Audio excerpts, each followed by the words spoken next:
The mother of a 15-year-old who was stabbed to death as he walked home from school has said the violence has to stop as the judge allowed the naming of the two teenagers jailed for life of his murder. Kyrie McLean was fatally knifed after being ambushed by Pussy, who was 15, and Giovanni Harriet, who was 17, close to the North Huddersfield Trust School, NHTS, in the West Yorkshire town. Leeds Crown Court heard how the two boys had targeted Kyrie in a revenge attack, with Mr. Pussy being described as jumping into the air and swinging a knife with a 30cm blade.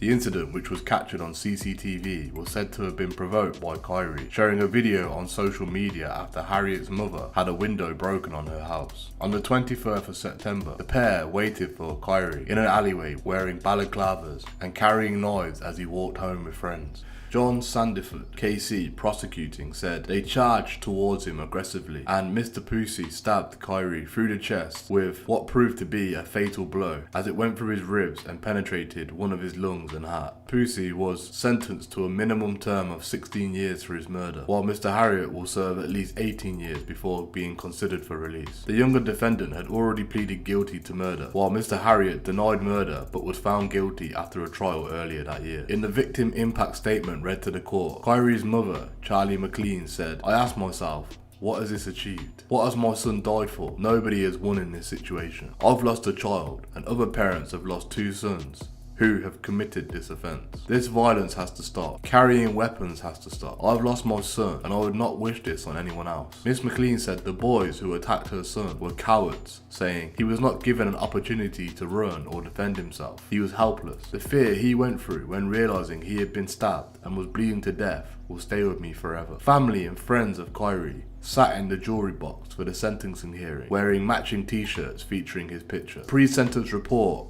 on Mr. Pussy concluded that violence against opposing gang members was the norm for him. It was the life that he lived. The court heard that he had began dealing Class B drugs when he was about 13 years old, Class A drugs from the age of 14, and regularly carried a knife. Mr. Pussy also admitted to probation officers that he had a history of gang-related criminality and was shot by masked men when he was 12 in a gang incident. The judge, Mrs. Justice Farby, heard that Mr. Pussy was involved in a Huddersfield gang called the F Block, or Far Time Boys, whose exploits were celebrated by the drill rap artist Booter B.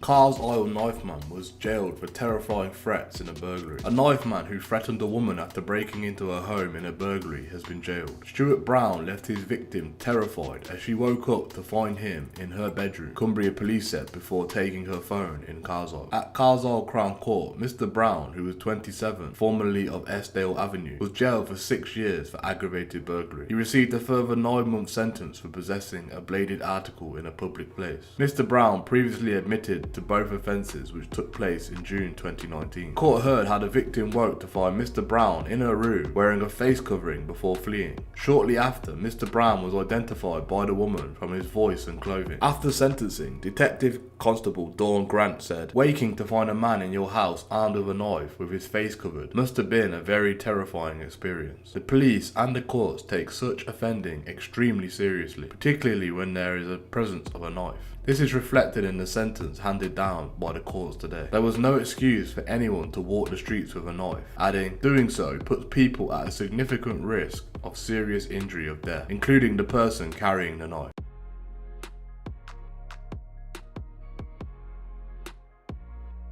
The brother of the television presenter Phillip Schofield has been jailed for 12 years after being convicted of abusing a teenage boy over a 3-year period. Timothy Schofield, who was 54, who was also a civilian police officer with the Avon and Somerset Force at the time of the abuse, was found guilty on 11 sexual offences involving a child. In the statement issued after the convictions last month, Phillip Schofield said he was disowning his brother. "These are despicable crimes," he said, "and as far as I'm concerned, I no longer have a brother." Timothy Schofield was convicted of 2 counts of sexual activity with a child, 3 of causing a child to engage in sexual activity, and 3 of causing child to watch sexual activity, and 3 of engaging in sexual activity in the presence of a child. The offences took place between October 2016 and October 2019. A jury at Exeter Crown Court was told the offences emerged after the teenager was persuaded to see 2 counsellors and revealed what had happened to him. The police were alerted and Mr. Schofield was arrested within 48 hours at his home in Bath.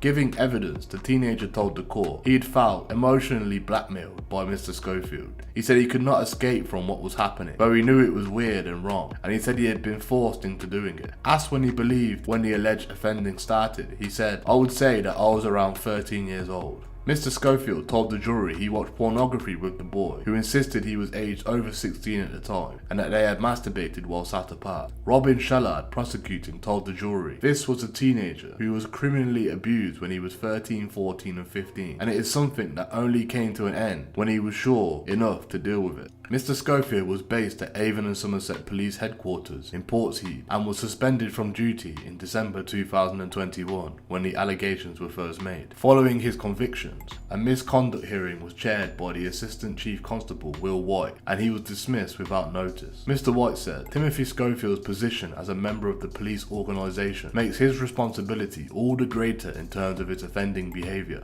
The harm he's caused has been serious and extensive. His criminal conviction undermines the public's trust and confidence in the police service and its employees who work tirelessly to build that trust, particularly in this time of national scrutiny." He was remanded in custody after his conviction and was sentenced on Friday at Bristol Crown Court by Mrs. Justice Cutts. In the statement released after the verdicts, Phillip Schofield said, "My overwhelming concern is, and always has been, for the well-being of the victim and his family. I hope their privacy will now be respected. If any crime has ever been confessed to me by my brother, I would have acted immediately to protect the victim and their family."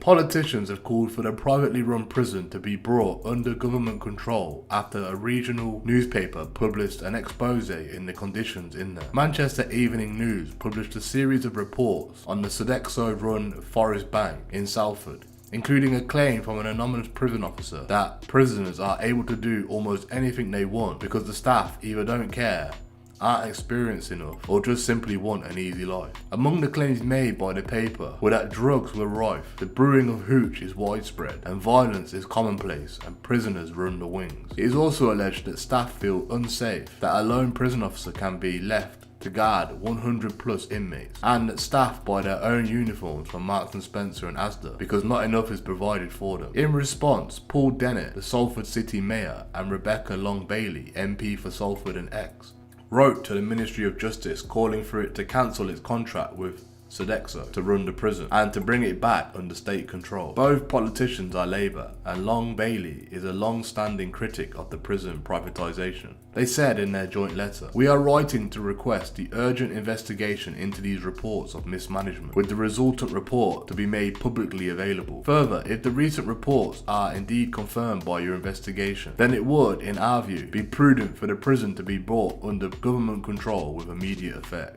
Responding to the newspaper, a spokesperson for the prison said, "HMP Forest Bank effectively services the needs of Greater Manchester courts while managing a complex population at the front end of the prison system. When adjustments to the prison regime are required to guarantee the safety of colleagues and prisoners, those changes are made. We continue to work with the police to tackle the conveyance of illegal items, including a joint operation last week. Over the last 12 months, conveying has reduced, making HMP Forest Bank a safer community for all the staff and prisoners. HMP Forest Bank is always willing to listen to anyone who wishes to raise concerns at a local level." The prison service spokesman told the newspaper, "Privately run prisons are amongst the best performing across the estate and have consistently been praised by independent inspectors. In 1998, under the then Labour government, Sodexo secured a 25-year deal to design, build and run Forest Bank under a private finance initiative contract. It is due to run out in January 2025,